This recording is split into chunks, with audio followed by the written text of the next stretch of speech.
I'm getting to the point now, my age, my health, the fact that, I've gotten all this social anxiety that I don't even want to leave my house anymore.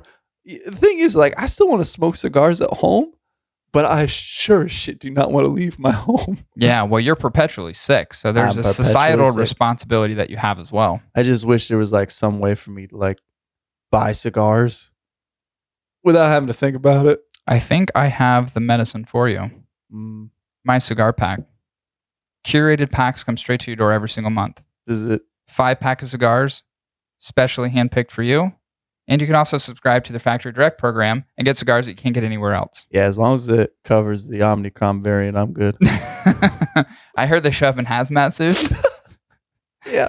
Just to make sure that safety and protection are at top of mind. That's so good. You can visit My Cigar Pack, www.mycigarpack.com, just for all their options. Again, that's www.mycigarpack.com. I think a lot of them are confused too because I'm also following a bajillion of them now. And I think they're probably not understanding why Cigar Hero is following them. It's because I need material, baby. No, not those girls. The ones I make fun of. Oh. Yeah. Just the ones I make fun of. No, not the normal rotation of good ladies. Yeah, no. It's because you do funny videos, I do mean videos. So this, first of all, I don't even know where this girl got it from, but she goes, I chose this song only because I like the beat. I was like, Candy Shop. I was like, how about what did I say? Because I said she looked like she was on meth. I was like, take me to the candy shop. Is that code for corner dealer? And I just put, yay, jokes. And then she goes, this is what's funny. She goes, I chose the song only because I like the beat. If you think I'm a bitch, that's a shame. Never said that. Literally never even used the word bitch. Never fucking indicated bitch at all. And then she goes, I'm simply a cigar lover, but I'm not guilty of the beauty that God gave me. A tip, don't be sexist. Wait, so we're not allowed to judge because you put your body out there like that? I mean, this is the video. Yeah, I remember. I saw it today. You're not even wearing underwear? You got your bra showing?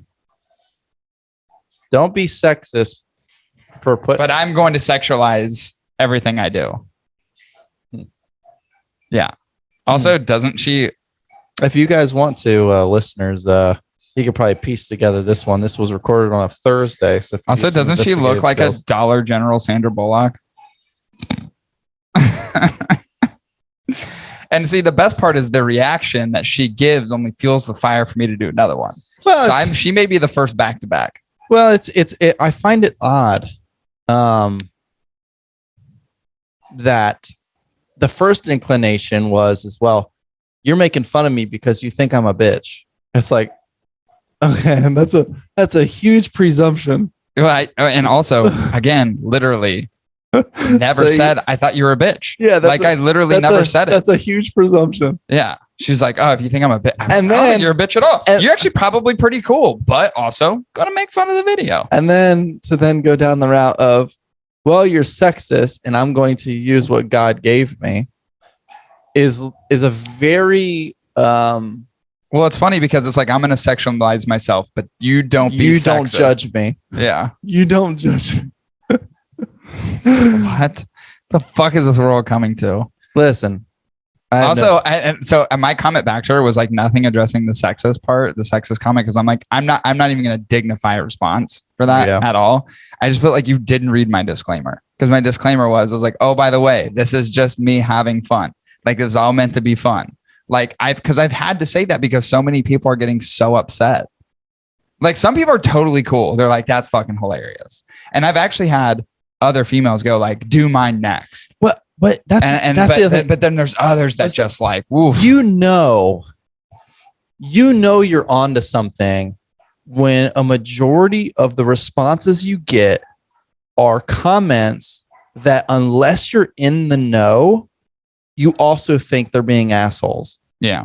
If you actually knew the context of why people such as yourself and the people that reply to those comments are responding in the way that you do, if you actually knew the context of why you were even saying those things, then you would be joining the in crowd. Right. But instead you're not, which means when you're on the out crowd, unfortunately, people in this out crowd are the ones that are becoming fodder because yeah, for sure. Because they have yet to realize what the social media community has been dealing with for the last 5 to 6 years. Oh, for sure. And people are getting sick of it. So we all are doing our parts in some very odd ways. Yeah. It's like being the outcast, but turning the tide at the same time. Like being a trendsetter ain't easy. Why is there so much noise out there, by the way? I don't know. I'm concerned. Let's play some trivia. Chris, what cigar manufacturer was founded in 1895 and has roots in Cleveland, Ohio? J.C. Newman. That is correct. Second question. Yeah. Which cigar manufacturer still produces cigars in their 112-year-old factory in Tampa, Florida? J.C. Newman. Correct again. Yep. All right, last one. Okay. Can you go 3 for 3? Probably. Who are the creators of the Diamond Crown, Brick House, and the American Cigar?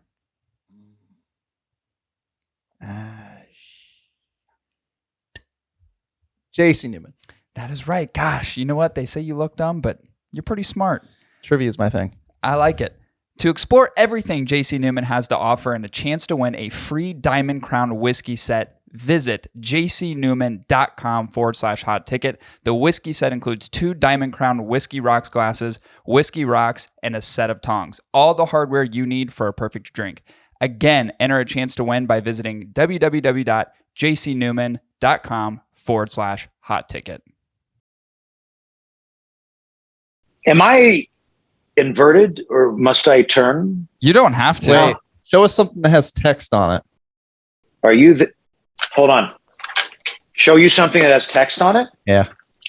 Dude, look at your hair. Holy shit. The way you're writing tells me you're good. Is that did that come through clearly? I don't know. Yep. Yeah, I mean, that's the saddest, other than myself, that's the saddest dick and ball I've ever seen. Bro, you have no idea where I'm going with penile aesthetics in the next 6 months. It's going to be off the fucking chain. Oh, really? Like, yeah. They're going to let you do that? Who's they? The cigar gods? Yeah. Those guys. Yeah, those people. Dude, your hair is intense right now. Holy shit. I just got mine cut today, and now I'm a little jealous. I should have just kept the Oh, man, look, man, you grow back. Yeah, that's true. I definitely feel like someone needs to make a cigar where the head's just a little bit bigger than the rest of it. Can you do that? The cap. It's been done. Has it really? Oh, bro. Yeah. Erotic Cigars. I forget the cat's name, but I met him early on in the business. He was out of Michigan originally, moved down to Nicaragua, got a local girl there and was making dick-shaped cigars. It was amazing. That's I used to put them in our, in the booth, like we'd have the big purple ashtrays and shit. And I would put them in the slots in the ashtray. So when people would come in, have a little viewing pleasure there. That's fucking amazing. I wonder if there's any. He called them erotic cigars. Yeah. I wonder if there was any guys that were really apprehensive of grabbing one of those. I'd smoke the shit out of those. I would too. Did he ever do like a clit one, like just one that's tiny? That's just Don't be gross, bro. Hey, I'm just saying. Why are you being gross now? We don't objectify females in this industry. It's inclusive. Yeah, we don't. Making sure it's equal opportunity for everyone. That's my take. Someone did call me sexist today, and I'm a little upset about it. Well, let me be the second, sir. Hey, so congratulations. Yeah. Thanks, man. I appreciate that. Thank you. What was so once this all went down, what was the first thing you did? I'm interested. Like, did you buy a gold grill or like what happened? Like, did you celebrate? Was it just like a weight off your shoulders? I did. Well, first of all, massive weight off my shoulders. And when you carry, as a business owner and operator, when you carry weight like that with you, you don't even realize how much you're carrying, right? It just becomes part of your natural load. And, it didn't, that I started to feel true relief or the the sense of some sort of alleviation of that, probably the week following, where it started to kind of set in. What I did is I took my family, I signed the papers, and this is the first deal of its nature that I've participated in. Definitely not going to be the last, but the first. And so I didn't understand that, like, right until the finish line, it's like this barrage and flurry of activity where everyone's forgot this one thing or the other, and I need this document and this. Get it to us, man! Get us the documents. And so finally, it's like you're sliding under a garage door as it's closing. Is the way that it feels, right? And and so we got that done and buttoned everything up. And I took the elders of my family out to the old spaghetti factory. Oh, and which I fucking love, that Mazithra brown butter. Spaghetti factory is my fucking shit. That's awesome. For life. And I didn't tell them what had happened because I didn't think they could process it. It would be overwhelming for my mom at this stage. So I just enjoy. My wife obviously knew, right? And so we had this kind of like quiet victory dinner where she and I were celebrating that with them, and but they didn't really know. And then 5 a.m, I was on a flight to Vegas to go to a trade show for the jewelry business. Oh shit. Yeah. That's the crazy thing. The crazy thing is there's that. And then you also operate other businesses. You still have jewelry, you have the gin, you've got the CBD, right? Or is that for like full THC now? Is that like full blown everything? So the CBD is going through a little bit of a remodel because we're being overly cautious and observant of mixture of tobacco and, as they say in France, the chronique, I believe is how they call that. Yeah, it sounds about right. Yeah. Is that how they chronique? No? Yeah. No, that's chronique? Right. Yeah.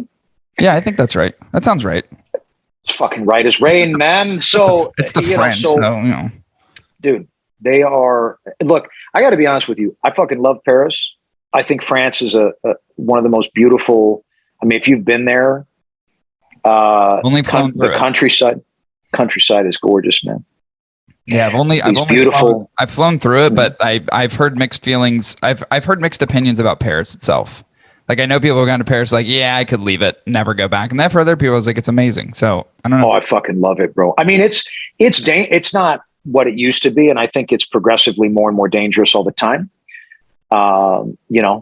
Many Tuscan raiders operating there, as it were. But it was a Star Wars reference, not the other. 100% got the reference. Mm-hmm. Yep. Nailed it. I do like Star Wars. So, and for that reason, and just because it's just a huge city, it's not really the safest place. It's fucking dope, man. It's really dope. And, you drive out in the countryside and, you fucking stay in a castle, Yeah, which is wild. It's so wild. Like, fuck it. Like the history over there is so strange. It used to be strange to me. It's not strange to me anymore. I had to fly through Paris to get to Copenhagen. Then we went down to Amsterdam. And then it's just like the history of those places where if you go to a cathedral, you are reading history in these cathedrals and you go, oh, well, that's just so far back. Where our history it's a minute ago. It's so crazy when you read it. You're like, holy shit, all this stuff has happened. We're so young as a country. And you're like you said, you're literally looking at castles, which is fascinating. You're looking at castles intermixed with some of the most progressive technology and buildings. Mm-hmm. And it's like wild. It's like a cathedral and then this crazy wind farm power plant, like right next to it. And you're like, what? It's very weird. I always like traveling through Europe and just like, I always tell my wife, like, we were in Venice and I was like, whole fucking city built to copy the hotel in Vegas. Yeah. Everybody wants to be America. I was like, full on biters. Oh my God. Oh, nice arc. Nice, metal structure, like all that stuff, like copy and copy. That's so funny. Yeah, they definitely copied the Paris hotel too. Paris, they're stupid. Dude, 100. And bro, like, all like Washington, D.C., I mean, everybody's ripping off, a lot of the structural stuff you see there. I mean, dude, all over the place. Yeah, it's ridiculous. Dude, a lot of sky pointies. Like, what do they think? What do they think they're doing? Ripping off all of our architecture. Well, don't be jealous just because we got inches, bro. Gallons. Yeah, I know. But yeah, I mean, we created the most complicated system for measurement you could possibly imaginable. But like in my factory, and like, okay, you you're measuring out pharmaceuticals. Like if you're doing anything like important, then okay, yeah, metric system, that's cool. We'll do that. But like otherwise, fuck that. It is weird. Even now, you know what? I just thought about that. It's like even like vitolas of cigars are all measured in fractions. Mm-hmm. No one says point anything. Which is kind of fucked up. But the only thing that really throws me off is when people compare their weight to stones. And I'm like, stones? How many stones How many stones do I weigh? Mm-hmm. That is kind of weird. Like, it's like... Well, you should start comparing it to other things like dumplings or something. Yeah, seriously. Yeah, how many potatoes? How much do you weigh? I don't know, about 220 potatoes. Mm-hmm. Mm-hmm. That is so weird. Oh, yeah? We should do How many kiwis? Yes. Like then you could get in the whole thing. Potatoes to kiwis. How tall are you? About 61 kiwis. Mm-hmm. That's fantastic. Mm-hmm. Okay, so you ate some spaghetti, which is fantastic. That's correct. What else? Like what else is on the plan now, like moving forward? There's so many questions I have to ask. I feel like I just kind of want to lump them all into one question. Well, obviously I have to get my helicopter gold plated. I was wondering, like, but this isn't a golden parachute moment for you. This is a Versace lion. You should. Lion? No, it's Medusa. You should get a Versace suit, because if you do, I'll get a matching one. I almost bought one because they're the coolest fucking. They're literally not even the suit, the pajamas. It's the coolest. Of course, the pajamas I've ever seen in my life, and I was so close to buying them when I was in Europe, and then I was like, "What am I doing? What am I doing? It makes no sense." But you get a hold of yourself. I have regretted it a little bit because I talk about it all the time. So not necessarily a golden parachute moment, but a big milestone. So what else? Like what are the aspirations? What are the tasks? What's the strategy moving forward? Like how are you integrating with STG? So we're integrating with each other currently. And first I'd like to say, I guess that for me, as someone that once upon a time, was part of a cast of characters that were, as a collective, working to kind of change the game. And all we were doing was just doing our thing, right? Right. This is another game changer moment where now we again begin to influence through creative business strategy, the game, right? Change the business a little bit. This is definitely not the first brand, the last brand that's going to be acquired, although it is the first craft brand to be acquired by a major company. And, aspirations are as follows, work in partnership with them as a creative director for my brand, the way that I always have, and to continue to responsibly foster its growth, and take it to heights and levels that we never could have reached as a small craft company, Right. But do it in a way that's responsible and true to its roots, man. And my involvement in that process from start to finish, which will never be finished, is critical to ensure that. Was there an option for you to not still have creative control, or not to? Not for me. Right. And not really for them either. It's a very interesting. I think it's very interesting, and I think it's also important, to understand. How should I put this, man? No one in their right mind is ever going to care more than me. Period. Oh, yeah, you don't have to say that. Yeah, it goes without saying. Honestly, I know there's some people that don't believe that, but that is absolutely the truth. I started this brand as a concept in my apartment, just off Melrose by Fairfax High in 2003. I polished rings on the top of my toilet because it was easier to clean up the tile in the bathroom from the rouge and the dust than would be in the apartment, right? So nobody cares more about this brand than me. And that includes our cigar business. and anything else that's attached to our house brand, right? This is definitely oh my God, I've had like 17 energy drinks today. I think I like fried something. Do you sound like me? Holy fuck. Wow. Sound exactly like me. There's not enough caffeine in the world. Whoa, man. Yeah, no, it's a full on cavernous, bottomless, give me more. Yeah. All the time. You should get a drip. Just get an IV drip. I should. I'd shove it right up my dick pipe. I'd mainline it. I thought you were going to say ass. So whatever, that too. Yeah. Maybe a little more comfortable that way. I don't know. Yeah, dick hole seems tough, but I mean, it seems aggressive, but so we like to explore. You could explore. Yeah, you could always back it out. It's not like you have to go full bore, You could ease it in. Or you could do it the hard way. Listen, you lube it up and just shove it in. You can do whatever you want. I think you got to go. I mean, that's not whatever. I digress. So explain to me where I was again in this conversation. Is this good? Am I doing okay? Yeah, you're doing fantastic. Yeah, I love talking to you so much. We're not going to reshoot. We're not going to start. Oh yeah. Hey, we're going to hit the pause button on that. We need to go through all of this again. You were giving examples, I think, that were describing the amount of drive, passion, and sacrifice you had leading into it. That's right. Yeah. So me not remaining directly tethered to this brand was not an option for either side. Good. Okay. And it's something interesting that I think that, if I was on the outside, okay, which I'm not, I'm deep inside the situation, as it were. But if I was on the outside and I had a friend in a similar set of circumstance, I would think, I'm going to be, let's call it cautiously optimistic. Like I believe in the brand owner, my buddy, whatever.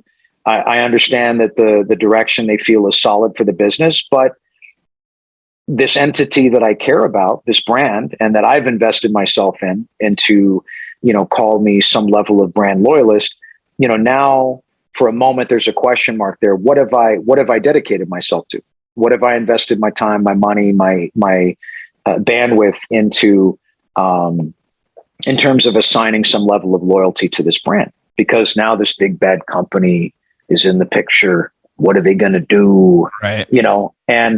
And in the past, I think that would be not only a valid concern, but almost a guarantee that, destruction loomed ahead. Right. I don't think that there's any question that certain brands have suffered at the hands of much larger corporate entities. Sure. But there wasn't a set of circumstances in place as they are here. And there wasn't a cast of characters established in the way there is here. For the largest company in the space, I've really been taken by or enamored with their upper level executive team all the way down through the ranks. I think that they are of the mindset that premium cigars are the most important initiative in their company. But I think they also accept the fact that whereas in some cases with large companies, they're so big they can't get out of their own way. Right. As it was expressed to me, they, in so many words, they said, Matt, we don't play in the spaces that you do. I have a different consumer base. I have a different level of clientele than they have across their entire company. Right. And so being accepting of the fact that like, hey, we can learn from this guy. He can learn from us, and we can all become stronger together is very alive and present throughout the organization. And I share that. We have effectively what I would refer to as a shared vision for the brand and, the future of our partnership together. That's awesome. Do they heighten an element of resource for you? I mean, SDG is a very large. You think?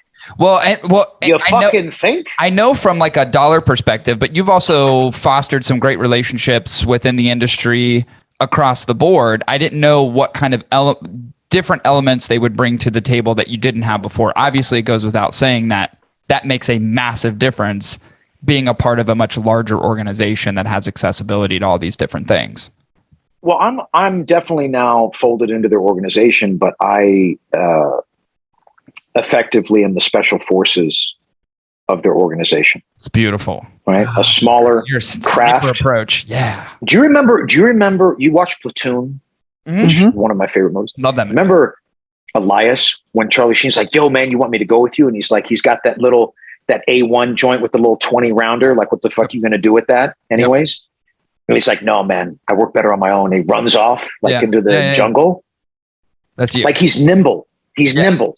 Right. Right. And so, whereas they would be a gigantic Star Destroyer, I am an X-Wing fighter. Right. And together, if we accept each other's scale and also allow for freedom of movement to maximize effectivity on both sides, which we have, you create a really unique partnership, unlike I think anything the business has ever seen.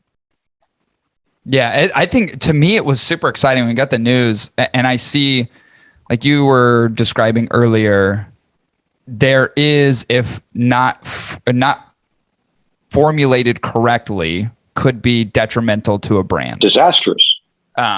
Formulated Certainly correctly could be a really, really great thing. I think, but this would be one of the first instances of this nature too. Yeah. And I think that's the scary part for people. And you've already kind of addressed that, because I know, I don't know why I came to almost an immediate defense when I saw videos being posted. I saw responses and comments and so on where people are like, "Oh, well, there's the end of the Room 101 brand that we've known and loved for a long time." And I was like, wait a second. It is only the beginning. Right. And that's weird, because Chris and I had, I don't know, some very extensive conversations about this. Mm-hmm. And I don't know, maybe there's an entrepreneurial part of it that I think is different based on my perspective. And there's also I think there's another aspect of knowing you as well and loving the brand. There also is another element, which most people would know, is that I actually know STG pretty well. So there's multiple factors that exist there to where I go, wow, formulaically, this could be really awesome. This could be really cool. This could be something that starts something much bigger down the road. So instead of seeing how it may be prohibitive, I started to see the possibilities. And that was really what I wanted to open my eyes, everyone else's eyes to, is that there's a lot of possibility here. There's some really great things that can happen as a result of this. But of course, people's immediate response is always kind of triggered by like, oh, here's the big corporation coming in, and now Room 101's going to be. Well, and I think that's been ever present in the script, to some degree. But you got to understand that, like I said, this changes the game. Yeah. Like, by the way, I will put this out there. You can fucking soundbite this, because you're going to need to play this for people later. The next craft brand that's acquired, I want Starbucks gift card. At Christmas, you're fucking welcome. 5 years. Yeah, you're fucking welcome. You're welcome, bitch. Did we not say that on the last episode? There. I told Chris on the last episode, I was like, this is the first. It will absolutely not be the last. Bro, because this is a move on the chessboard, dog. Yeah, for sure. Because this isn't just some sort of like, oh, this is a fanciful, shiny object. We're going to buy it. And then this guy that's like the Bizarro of the cigar business will just, pat him on the head and shoo him along, or right. We'll bring him to things and he can perch like a defecating gargoyle on a banister somewhere while we like actually do the business. Right. Like, I'm woven into the fabric of all the planet. It's like I am remaining not only ever present, but I'm guiding the ship at this point. Guiding a piece of business that they don't understand, but they understand the potential impacts, the positive impact. 100%. I like reaching for analogies here, but it's kind of like a chessboard. People don't understand. Just said that. People don't understand. You literally fucking said chess. Why are you creating analogies already created? Because I'm expounding upon it. Listen, I think people are under the perception that Room 101 is a pawn, man. And pawns are often discarded in the game of chess, but Room 101 is not a pawn.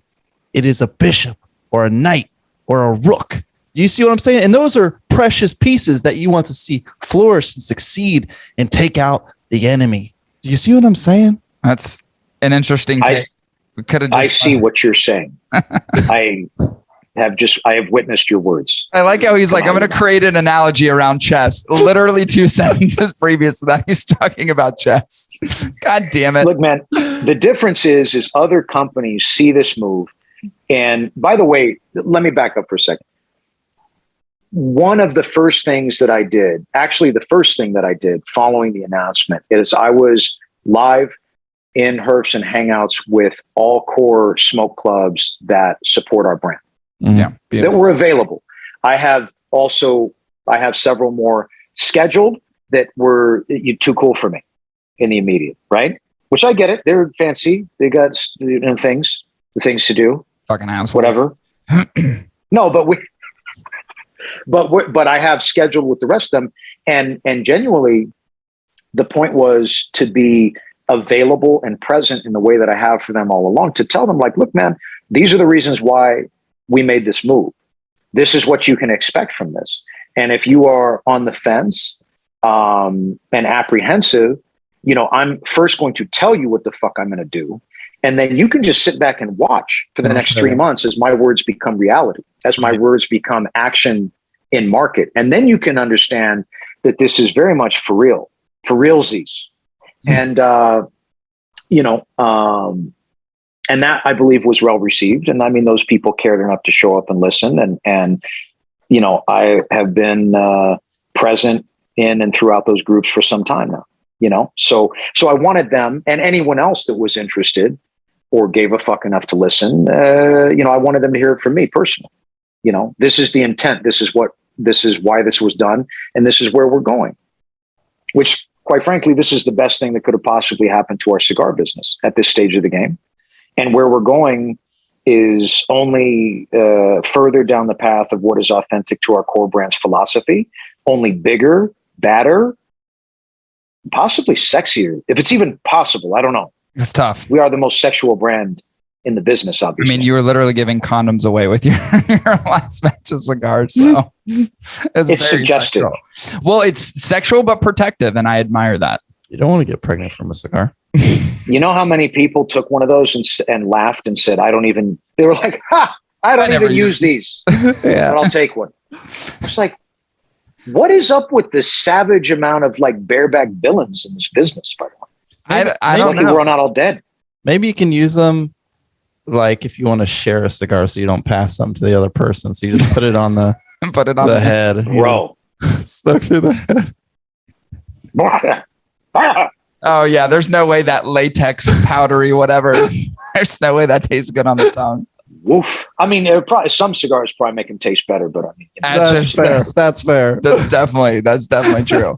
So, do you have the same aspirations for the gin and for the jewelry that you did for this? Like, well, first of all, hold on. Let me rewind. How did it all come together? Like, where did the conversation fucking begin?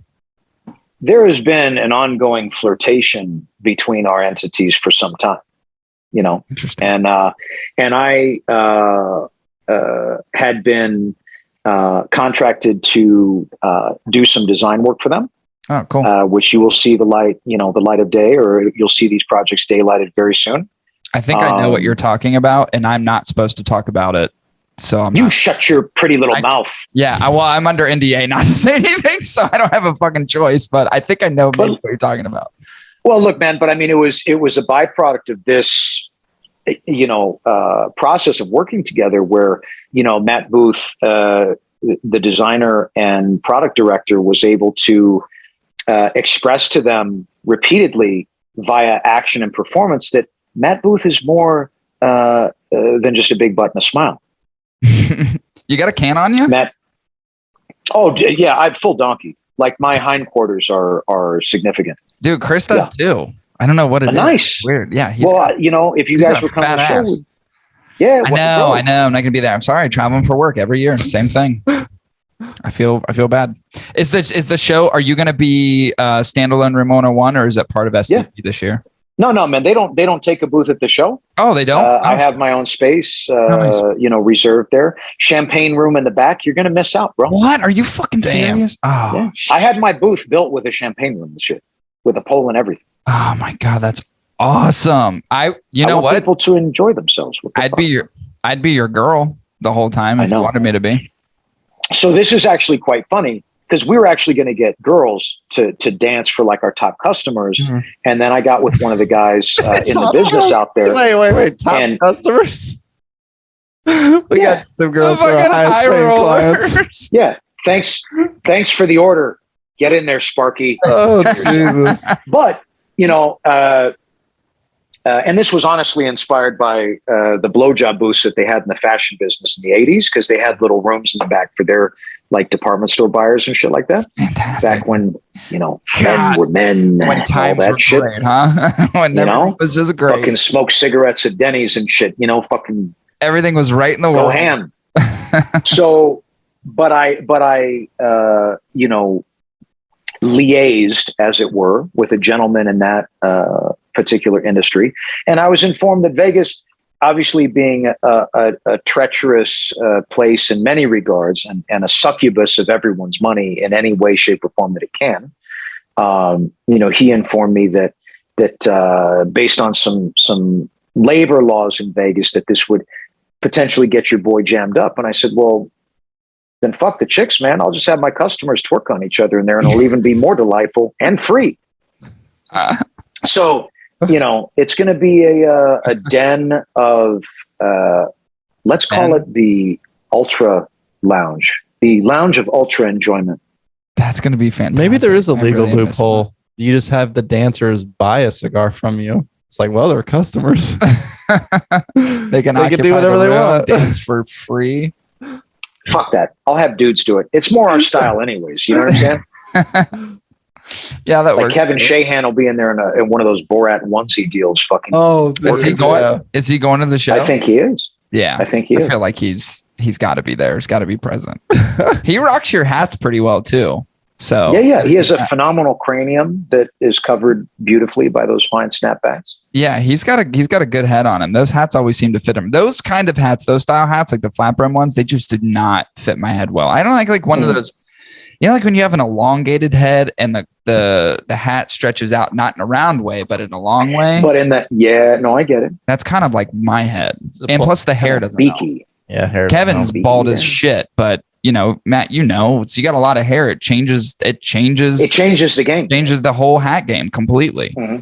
It does. I can now wear hats. I could never wear hats before. I looked ridiculous. I only wore beanies. Now I can wear hats. Because your head was too tiny? My head is actually has a decent amount of circumference to it. I just never felt comfortable with the way that I looked in a ball cap. Oh, it was just the way you look. I think the size of the hat matters, especially when you have voluptuous, longer hair, such as yourself, because you turn into like Gallagher. And it looks like you're wearing these like little like spinny hats, like the little kids wear. So you need like a bigger trucker hat to I would love a little spinny umbrella hat. I just feel like if I have a hat that is too small for my head and hair volume, it just pins it down, and then everything else just goes like, and it's just it's a Gallagher look, dude. And I can't get behind. I'm into it. Fuck it. Yeah, it could be good, but it also could be bad. So, question. What projects do you have projects that were currently in the works that have now migrated over to this new process with STG?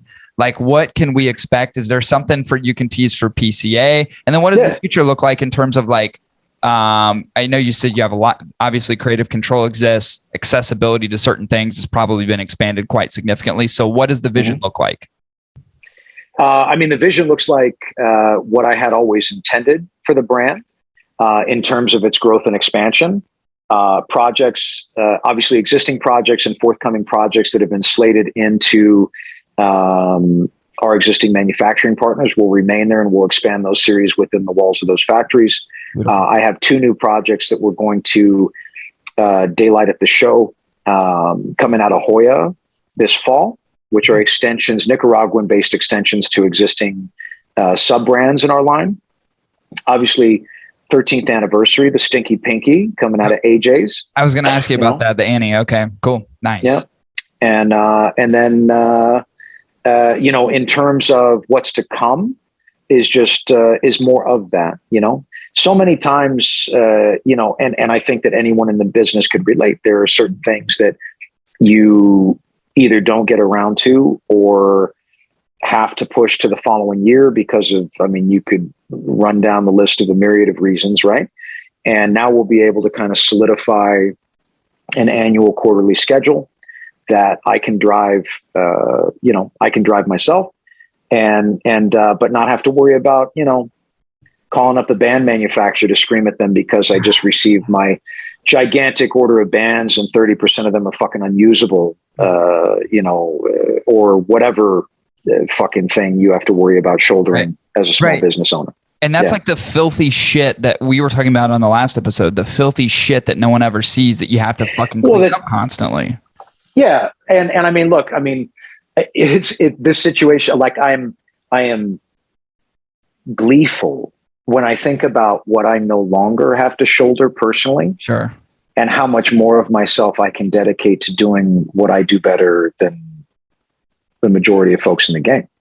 Yeah. What's interesting to me is that I think one of the things that I think a lot of people find value in Room 101 is not just Room 101, but its association to you personally. Like your connection to the consumer is something that I know people are probably a little bit trepid about as far as like this acquisition goes, because you've been so present. But you've had to do those things from an event perspective, like you saying, being available for the Room 101 fans, even coming on our little fucking dinky podcast. And I like your dink. Well, thank you. I do have a nice dink on me. I'll show you later. You'll be impressed, probably, maybe a little bit. I heard it's Congo average. We'll see. Just your availability to the consumer, your availability to people who really admire the Room 101 brand as a whole. And then, of course, the folks that you want to continue building and developing around within the industry. But all that being said, you've also had to do all the business shit. You know what I mean? Like, it's like all this other stuff you've had to do in terms of building the brand over time seems almost insurmountable to get to that ultimate goal, the vision that you've set for yourself. So what kind of, I would say from a resource perspective with STG, they're going to be, so like bands and things like that. I'm assuming they're handling all the logistics of all that.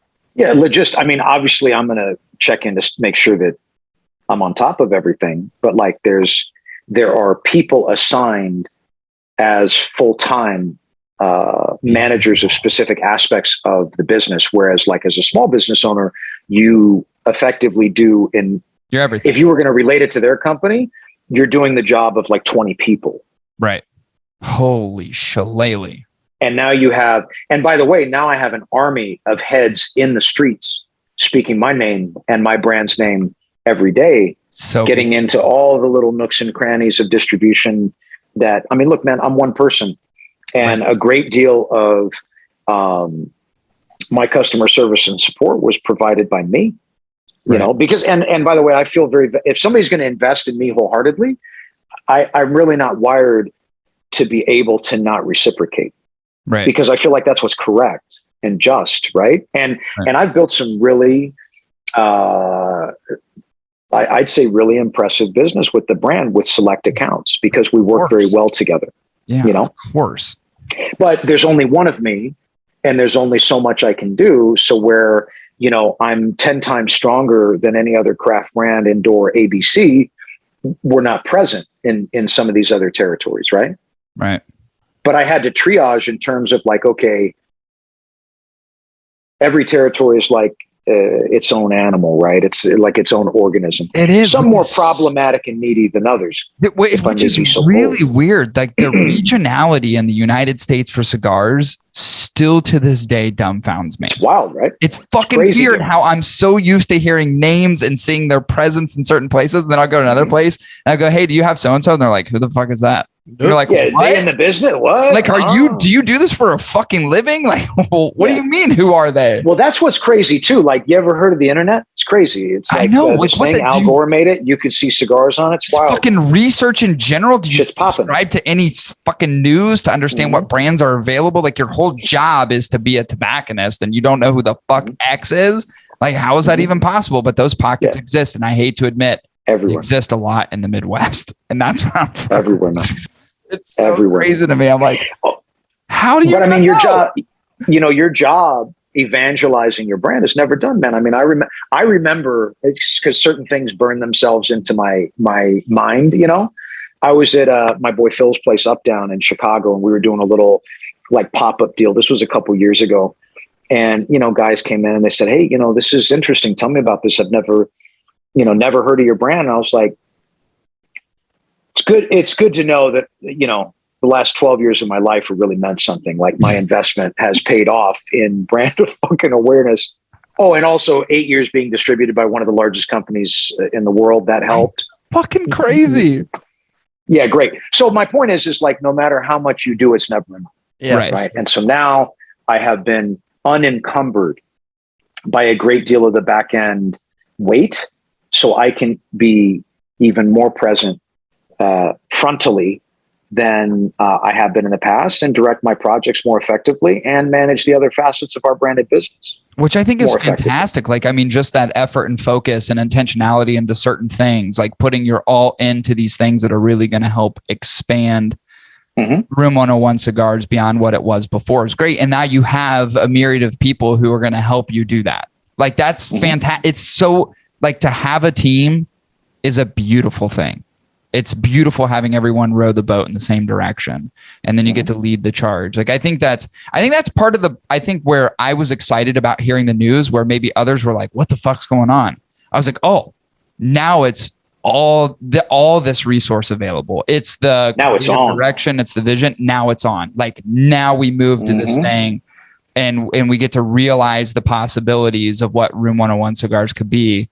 And it's that, to me, that's a moment of excitement, not a moment of trepidation. I was like, holy shit, think about what we get now. Like, think what, as a consumer, 100%. We get all this great stuff, and it's all on the horizon. Like, so fucking fantastic. Like, if Room 101, if I was more in the know. If you say something about chess, I will. It's like a chessboard, man, and the pieces of the rook and the bishop and the thing. There's that queen and the king, and like, what are they even doing? I wasn't going there. What I was gonna say, bro, like, based on this particular move, this was like the stock market. Now, for right, if this was like the stock market, and I was more in the know, and like maybe some like back dealer conversations, if I would have even gotten an inclination that Room 101 is going IPO. I would have bought stocks. Wait, isn't STG is a publicly traded company? I would have bought stocks immediately. You could have done it. I would have bought stocks immediately. You can buy them now, really, if you wanted to. You could literally just go and buy them. You could. You could do that right now. Damn it. Matt, did we see a drastic increase in stock value of STG as a part of this acquisition? Oh, full peak. Just fucking fully peak. Yeah. Like the rest of the market's like, boo, and then STG is like, wow. Yep. I know. People, that's like, what I anticipated. What on earth is happening? What is happening? This crazy shit going on in tobacco right now. Like, skyrocketed their stock. I don't know. Did it move at all? I probably down. I mean, maybe down. I don't know. That's probably not. That's hilarious. Well, what's interesting about it though too is like, if you like, there's the stock market perception of everything and the value in the stock market, but in the cigar world, this was massive news. By the way, there hasn't been shit to talk about, and I'm not like bashing the industry at all, but there's been nothing to talk about. I feel like for fucking 5 months, I'm like boring. Let's chat it up, bro. Boring. So when this happened, I was like, holy shit, we finally have something to talk about. I mean, there was like some Pravada stuff where I want to make fun of Brian Destin. That's whatever. That's just fun, jovial shit. But like, in terms of this was like major news. This was something to actually get behind and talk about and to explore and open up the pot. Like you said, it's the first, but it's not going to be the last. Like, my brain 100%. Immediately goes to like, holy shit, the possibilities, the expansion of this is so incredible. It's so incredible. And I think some people don't see it as that. And it really makes me want to smack people in the face. I think it's kind of inspirational because it's kind of like you're like the Michael Jordan of the cigar industry. And there's these little kids out there that are watching Michael Jordan just fucking tear it up on the Bulls, drafted to the Bulls, fucking killing it. And people are like, I want to be like Michael Jordan. And there's these little cigar kids out there. They're like, I mean, of legal age. Yeah, of course. Yeah. They're like, someday I want to start a cigar brand and be just like Whoa. But Paul's.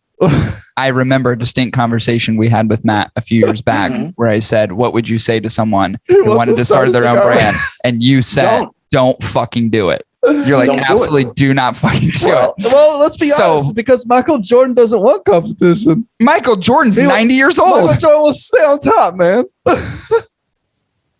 Unbelievable. Well, look, man, I mean, but you know, how many cats play basketball couldn't touch that dude because he's as much of a businessman as he is a player and a world-class athlete. And many people get on the court that couldn't touch him in any capacity, right? Anywhere near. So, you know, yeah, aspirational story, but how many people have the stuff to make it ascend to that level? Yeah, for sure. So Matt, I never asked you this question, but how do you parcel your time in between businesses, like allocation of your time? Because I feel like, to me, like manically. Okay, that's I've been saying. Like, I mean, obviously, you indicated that you're highly caffeinated pretty much at all times, which I am as well. But I also think about, okay, it seems overwhelming, even if you have resources from STG to do all these things. It would still, to me, seem overwhelming that you're still responsible for cigars. You have gin, you have CBD, and you have jewelry. Like, how the fuck do you do? I have no clue. I don't understand. You're like the Rock of a different world, and also a little smaller and a little bit more pale. There you go. I'll take it. I'll take it. Yeah. Like, how do you do that all? It ain't easy, man. It ain't easy. And everything on a daily basis gets triaged in the name of what's most critically important or mission critical. And, you know, this is why this again is such a win, because this takes, you know, a great deal. This affords me so much support in that area. And in return, also myself investing into that company mission, right? We're going to work together to pilot this thing, which is a luxury that I've never had in this business. I have had certain levels of partnership in regards to our brand over the years in this business, but this is an authentic partnership, right? And empowering on all levels, on both sides, reciprocally. Yeah, and that's good. It's like I feel it different. I work in a different industry, like professionally, and just went through a major acquisition with a very large organization who bought my company. And that's always been one of the things, and this is twice that I've had to do this. And it's always one of those things where you start to kind of flesh out and you get a sense as someone who's not responsible for the business, but a part of the business. And I go, well, how is this relationship going to be? How are these two organizations going to integrate together? And what's that feeling going to be like? And where are we going to move forward to? And I've been a part of the negative, and just recently I've been a part of the positive. And it's really cool to see what happens as a result of the positive. It's really cool to see. It's like from a resource perspective, I've gotten the same thing where I'm like, holy shit, like the possibilities are endless now. Like this could bloom and morph into something that either you've had a vision for or much even beyond the vision that you've initially created. So I think there's so much positive to kind of be digested around all this. And I hope the overall consumer base feels that too and understands that. And like you said, I'm going to tell you, but then I'm also going to show you. And I think it's 100%. The showing part. It's like when people see it, they're going to be like, holy shit, this has been fucking amazing. I traveled this country door to door, handshake to handshake, like a 1950s vacuum salesman to seed this brand into market. And the sentiment behind that set of actions was no different, in the sense that I wanted to earn their business and earn their respect via action. Right. And via action meeting up with the words that were coming out of my mouth pipe. Right. This is no different, you know. And you know, when I started the brand and started traveling like that and started conducting, you know, I guess promo, I guess you'd call it sales promo, et cetera. You know, all I wanted was the opportunity to earn it, you know, and that opportunity to earn it led to, you know, a seemingly endless Hershey highway of destruction to come outside the other end from the rooter to the tutor into the era of acquisition. It's amazing. Dude, what a cool fucking journey too. Rooter to the tutor. Yeah, I like that. Really good. Well, I mean, look, man, look, here's the deal. I'm not going to say that I deserved it because I don't think anybody deserves shit. I think you work and you earn, and sometimes it works out and sometimes it doesn't. And there are many, many different variables, all laden along the way. But one thing that no one can ever say is that I didn't work for it, and I think that a lot of people that have been and continue to be my peers in the game know better than anyone else. Right. I mean, there are guys that have watched me dig in and fight for this since 2008, 2009. And I'm sure there's a sincere level of excitement from those folks. I like the people who like really understand it are in your corner. Oh yeah. Like, fuck yes. That's amazing. Yeah. Yeah. Either friends, supporters, or even, like I said, my peers in the business. I mean, I got really, really cool, kind of heartwarming messages from a lot of guys, some that are quite frankly mentors of mine. To guys that are just, we have a reciprocal level of professional support and respect for each other. I think Steve Saka sent me probably one of the nicest fucking text messages I think I've ever received from a peer in the business. I read his message and I was like, I want to literally print this out, quote Steve Saka, and put it on the back of a milk carton with a label on it that says Haterade, know the game, and sell it, because like he encapsulated in that text message everything you go through, everything you fight through, and also genuinely just said congratulations, man, and was happy that we had found a viable home for our brand in this industry long term. It's a beautiful thing, and I feel like too, if I were, and I suspect this is already happening, and Chris and I talked about this already. Mm-hmm. Is that when this happened, I feel like other cigar brands were going, holy shit, this just opened up a world of possibility. That's right. Don't forget my gift card. I know. Yeah, you need those. What is it? A Christmas time? Just a Starbucks gift card, right? Did you say $5? Starbucks card, bro. I like those cake pops, man. Oh, those cake pops, they are fantastic. They are expensive. Their egg bites are good too. If you can get an egg bite early in the morning, they're fantastic. Well, yeah, those cake bites. That sous vide jam. It's very nice. It's very tasty. Yeah, it's very satiating. They're very good when they're not out of stock. Sometimes they'll fucking fool you though, because it's on the online app, and then you get there and they go, sorry. Unacceptable. Very unacceptable. Starbucks. This does change the game, and it paves a runway for other people to follow suit.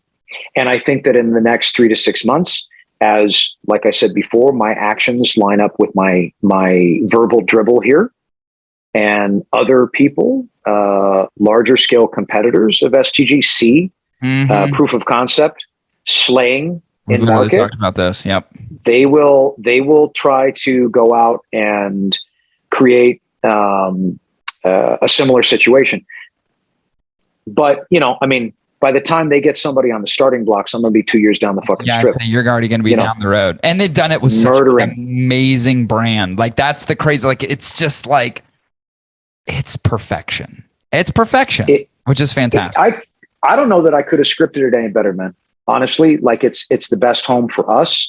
I happen to work very, very well with their team, and they in return with me. And I think there's a shared excitement about the project and what it means for all of us. The Room 101 brand as a whole, across all categories for their company, in the premium space and beyond. I mean, it's phenomenal, man. It really is. The people you met with, do most of them wear suits? Golf attire. Okay, so polos and okay. So I love, one of the things I always love about you is that the colorful words and the analogies and the whole thing, like it just very much mirrors and mimics the things that we love to hear.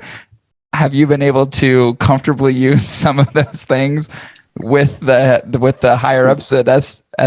I mean, could you do that? Very much so. God, that's fantastic. Yes. That's when you know the. You know what's funny about this? Oh, I love that. This is a really opportune moment for all of us. Like I said, for me to learn from them and from them to learn from me. And we both understand that, they're not in their own way, in a sense that, I've worked with large companies before. I've seen others from the sidelines. I happen to understand it's very commonplace in terms of larger corporate culture and mentality for them to say, we refuse to assign a value to the human heartbeat. It's the might of our machine over everything else. Yeah. Your contributions mean nothing. Right. It's our machine, right? Which is, a losing mentality, quite frankly. And it's proven to be so, if we wanted to go back and unearth some, I was gonna say, it's corpses. It's happened. Some of the brand so many times buried out there. Yeah, of course, it's happened so many times. Yeah, and so this is legitimately a big company saying, "Hey, man, let's empower this guy." Like, obviously, what I've built on my own, even in a level, just in the raw, strength of the brand, obviously was appetizing enough to be a candidate for acquisition, right? So to further empower that only means that it gets better and stronger, right? Right. So to be clear, you didn't have a sign that you were raising in the streets of wherever in the United States that says, "Please acquire me." You weren't out with the cardboard sign just going. I've been telling people since I started, I said, I'm going to keep doing this until someone pays me enough to go away. It's fantastic. We talked about that too. It's so funny. I will just keep, like the Shanker sword, this fucking industry, I will just keep flaring back up violently until you invest in high-end cream and just subdue me, Now, that was a little bit based on previous experience. I'm like head over heels for this situation, man. I would drive this thing into perpetuity. So great. I honestly couldn't be more grateful that this has actually befallen my brand, because although this provides us a permanent parking space and a home for Room 101 Cigars, this is something that will help us to uplift everything else that we do across all categories. Yeah, I think it's awesome. And I know there's some other associated stuff, which I think is on the horizon really soon in terms of some of the things STG is doing. And I don't think it's necessarily shrouded anymore. As a matter of fact, I saw something today where it's kind of being unshrouded a little bit. Unsheathed. Is that what it is? Unsheathed. So I think there's like the parallels between some of the things I already know exist and this are just look at Mr. Fancy Pants, little secret McSteen. It's not that it's not that secret. I just had to sign an NDA, and I don't know when I can say shit and when I can't. So I'm just like smart being careful. There's a lot of NDAs I've signed and authored before, so I'm really careful about what I'm going to say. But I think it's cool, and I think there's a uniqueness in the industry that's going to help elevate all this stuff to a level that no one's really seen before, which is so. The amount of excitement I personally have is probably unwarranted, but I have it regardless, and I'm so curious to see, in a sense that I know things are going to play out well. I'm curious to see how they play out and what happens next and what is the evolution. And like, I want to kind of get a glimpse of what the future looks like, because I do think it's going to be not only profoundly different, but profoundly different in a positive way. Mm-hmm. It's going to be pretty fucking bitchin', man. Are you going to professionally speaking, of course? Are you going to get some more tattoos? Like, wherever I can fit them. I was going to say, can you do neck tattoos? Do you have neck tattoos? I have some stuff that's kind of creeping up there, I haven't really been a fan. I think if I was going to tattoo my neck or my hands, those spaces would probably be reserved for like a family memorial or something like that. Yeah, that makes sense. I never want to get one of the tattoos that I would put in one of those spaces, but unfortunately, or whatever they say, fortunately and unfortunately, life happens, right? Yeah, so, I did just notice you don't have them on your hands. You're like me. It's like you go up to a certain part on the wrist and you're like, all right, cutting it off right there. Yeah.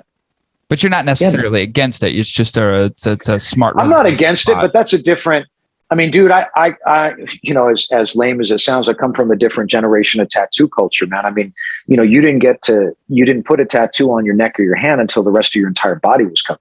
Right. And now these kids, the first thing they do is like put an ice cream cone on my face. Yeah. And you're like, what? And it's like on my face, like shit right here, like a scribble. Looks like some old man's signature. They'll get across their eyebrow. And I don't even know what the fuck that says. That's just how you sign checks.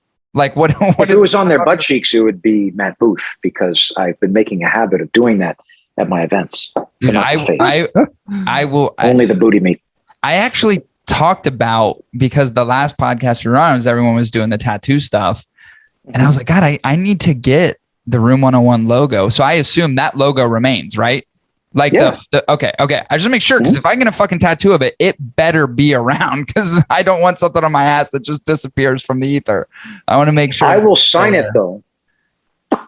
Oh, will you really? Yeah. I've tattooed many men's cakes over the last kind of 6 months. Like they'll show up to events with their kit and they'll be like, yo, Booth, you tattoo me? I'm like, the first guy was one of the luxury cigar club guys. Not the partners, but one of the workers. Okay, gotcha. And he was a big like. That? No. Chris and I tattooed each other, just little man love tattoos. Oh, that's fantastic. Which, by the way, I call him the Scarlet Hog. That's my name for him. I name everybody eventually. That's 2 G's. And so this kid brought in his kit and he's like, Booth, I really want you to tattoo me. I was like, bro, I'm gonna tattoo a dick on you. And he's like, rad. I was like, all right. Speaking of luxury, by the way, total tangent. That Johnny Tobacco knot, holy fucking sexual shit! That's such a good cigar. That's erotic. Christ, it is and I love that Vitola. It's one of my favorite Vitola. It's so fucking. That blend is erotic to begin with, and then meeting up in real time with that Vitola, it's like it's fucking dynamite, man. It's perfect. It's really delicious. The color, like that traditional black and gold. It just fucking hits. Oh, it's beautiful. Love that cigar. Yeah, Chris sent us. You sent us a box of them, and I was like, holy shit, dude! Found a Connecticut that I actually fucking really enjoy. Just the nice thing for me. Yes, it's so good, so good. Love that cigar. Are you doing so? Oh, that's a good question. Will some of those things continue to remain, or do those kinds of initiatives disappear? You're talking about like doing smaller batch custom stuff and fun like collab product. All that stuff is going to remain, man. Beautiful. I mean, obviously, look, I have work to do. Quite frankly, that this unlocks the opportunity for me to do in terms of the global expansion of the cigar brand. I was like, well, I'm going to worry about that country 2 years from now because my plan. This is like the light switch flips, and next year. And we're going to be looking at a full global market penetration. So where have you been up to date? Like so obviously United States goes without saying, probably some regions, where people are like, oh, well, I've never heard of fucking Room 101 before. But in terms of international, we currently distribute in UK and Switzerland, but that's going to expand far beyond that in the next 2 years. That's going to be nuts. So could you imagine just the German folk coming back and going, "Let's see Room 101," and they just get super fucking excited about it. Oh, it's gonna be fucking great. They're very excited. I want so badly to go to another country and fucking see Room 101. Like I would. I'd be like, I fucking know this guy. What's interesting, man, is when we began, because of the relationship with Davidoff, you got to understand that we never distributed outside the United States during that relationship, right? Yeah. So. But there was a global demand for an interest in this brand, in this category. So was that because of Davidoff? Was that just because? Well, I think it generated. Obviously, both the dust that we were kicking up into the ethers as a direct result of our promo, as well as that relationship. I think it was multifold in nature, right? But there was awareness there, and so when we started to distribute in Switzerland. My distributor told me, he said, look, there are retail stores that are already selling Room 101 in Switzerland, and they're buying it at retail in the United States, and they're selling your cigars for 25 and 30 Swiss francs in their stores. And they want it in their stores so much that they're ordering it by mail at retail from the US.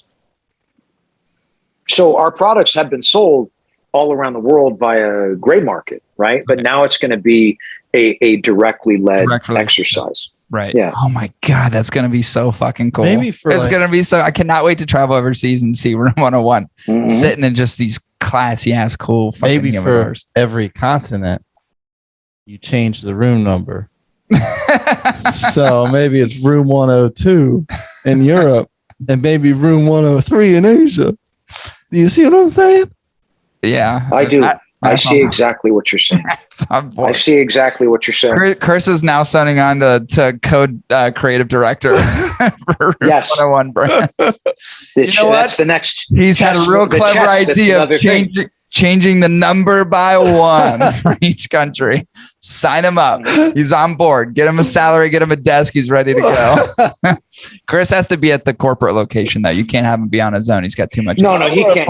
Yeah, he just like a balloon. He wavers around in the wind. You have to. He needs a desk and a set of handcuffs. You got to tether him to a fucking desk, and that's where he's gonna be. So, what is the thing that you're excited about most in like the upcoming 6 months? Obviously, PCA is coming up, so I assume you're excited about it.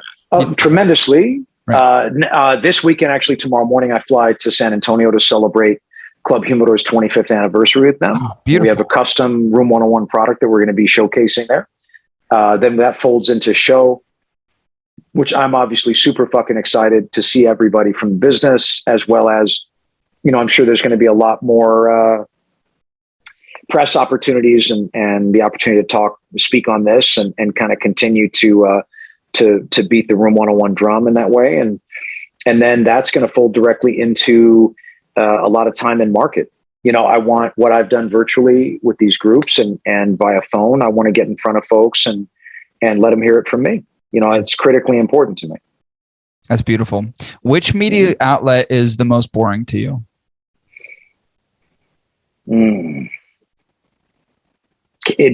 Do I only have the option to choose one? No. I mean, does the cigar industry do webinars? This is awkward now. Many a 3.5 hour web interview I have conducted over the years. Oh, yeah. You are so, but I happen to be a tremendous fan of the people that I've had those conversations with. So it's like almost, but at some point I'm like, bro, who besides John Huber is going to listen to this? Dude, John will hit me up and like, yo, that thing you said at 2 hours, 45 minutes. That was solid, bro. And I'm like, he listens to everything. He'll fucking hit us up at random fucking episodes we do. And he'll be like, he'll give us a hot take on something we said at a certain interval in the show. I'm like, why are you sitting around? Don't you have shit to do? He's Cigar NSA. He's literally the NSA of our business. He's watching everything at all times. He's got the dirt on everything. He's going to talk about this. Oh, he's he will. Like, NSA, motherfucker. It's going to come up. I fucking guarantee it. Give it till I'd say Wednesday next week. You'll hear for sure. I'll fucking get a text message about this very moment, which is fantastic. Hi, John. I love you. I'm just kidding. You don't have to name anyone. I was hoping you would, but you don't have to. I'm not going to hold you to it. I have named them by the time reference. You know what? And it's not boring. I love all these motherfuckers. I got to be honest with you.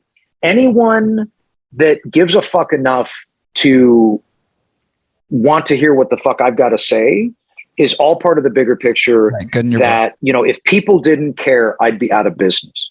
Right. And so there's something in me that is going to be perpetually grateful for that. Right. And if people want to talk, people want to listen, I want to talk. That's it. And above any, and I'm going to, as a friend, I'm going to fucking tease them ruthlessly for keeping me on their show for 3.5 hours. But I'm also going to let them know that I love them and I'm grateful for the support because that's more important. But they deserve to be teased. Like you're out there killing fucking phone batteries, bro. Dude, I have no idea how I'd ever listen. I love listening to you, but there's no fucking way I could talk to you for I don't even talk to my own family members for this long. No. These are the longest conversations I've ever had. I can keep it weird for 3 hours. Like you wind me up, I'll go. And people are like, what in the fuck is actually happening? But at hour 3, the whole background and landscape should change. You should be in a whole different set of clothing or no clothing at all. Your hair should be fucking pigtails. Yeah. The whole environment should change completely. Like if you're going to 3 hours, you got to capture some fucking attention. And you know what? I need motherfuckers who will listen to this shit for 3 hours. That's crazy. It's true. It's true. Just waiting to see if Matt Booth fucks up. Yeah, it's like going to fuck up what he says. What is Matt going to say now? Not. Like, nope. I'm not. But you can listen. You keep listening. You keep listening. Maybe someday I will, but I won't. That's fantastic. What do you want? Anything else that you want the consumer, the folks out there to know, either part of the acquisition, upcoming PCA, things to look out for, events that you're going to be at. What's the final? Because I don't want you on here for 3 hours. I'm pretty much toast right now. I mean, to beat an already bludgeoned horse carcass, I would just say, one, this is the best thing that possibly could have happened to our brand, to my family, to the Room 101 brand family, and to all of our fans and supporters simultaneously in one shot.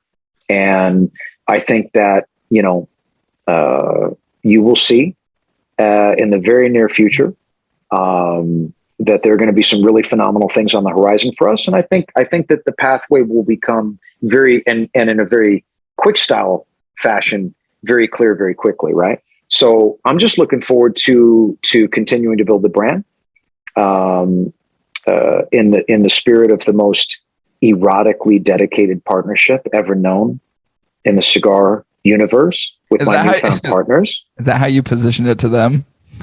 I've positioned myself, very I don't know why I feel like there's one or two executives that are probably just like, oh my. They're just like, they're like, look, we're subtly terrified and aroused simultaneously. But at the end of the day, what this dude does works. So just let him do it. Happen. Just let it and happen. Cover your junk. I mean, unless you don't want to cover your junk, and then just let it fly, and he will graze. That's fantastic. Not graze like a cow, but graze. Yeah, they'll open up those golf trousers and lift up their polo shirts. A little wafting of the juicy meat on the back of the hand there. Little touchy, little. Oh my God! Touch. So no, man. I mean, dude, it's everybody's celebrating weirdness. It's like it's a fucking free for all, and it's going to be the greatest thing on earth. I know. I'm so excited. And you know what? I said it.